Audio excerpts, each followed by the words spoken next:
चमकत रहा, फुलवा गुलाब लेखा गमकत रहा। हाँ हाँ, चांद के जैसन तू चमकत रहा, फुलवा गुलाब लेखा गमकत रहा। महादेव जी से हम गुहराई हो,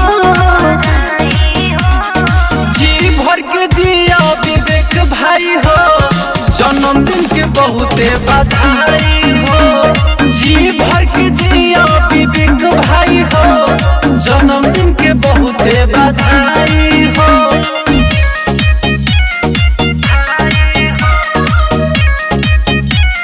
Music by Vikas Rosal, Jimmy Studio, Ada.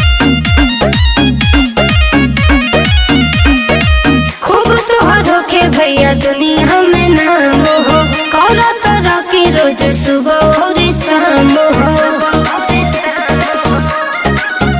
मुस्कुराते रह हर पल हो, खुशी मिले तो के पल पल हो। पार्टी होई खूब केक कटाई हो, जी भर के जिया विवेक भाई हो, जन्मदिन के बहुते बधाई हो। जी भर के जिया विवेक भाई हो, जन्मदिन के बहुते बधाई हो।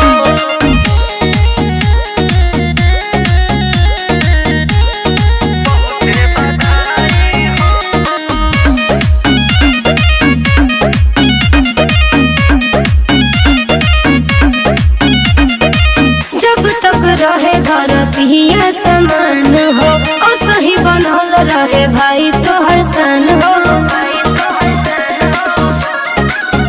एमपी बिट्टू के बड़ा शुभ कामना हो, कौनो करे ना गम तोहर सामना हो।